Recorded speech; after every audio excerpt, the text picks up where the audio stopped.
by Paskong Halandumon. Agoy.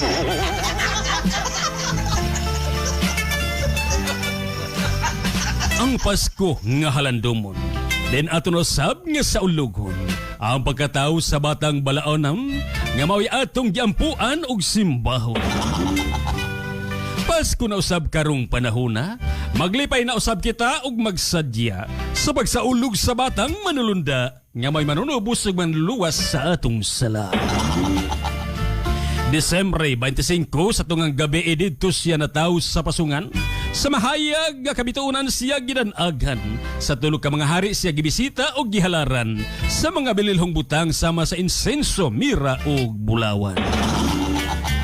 Hining kasumaran sa pagkatao sa atong Ginoo, kabos og adunahan magbinayluay sa mga regalo. Kay maoy naandan natong mga Pilipino ang pagsaulog sa diwa sa Pasko. Agoy.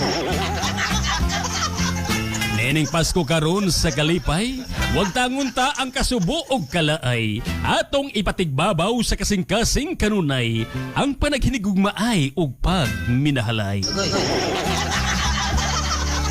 Sa kahitasan kita mga liupo intawan, nga atong kinabuhi iya pauntang paabuton. Sa Paskus nga sama karon, aron sa sunod tuig kita kaniya padayong maghandom. Agoy.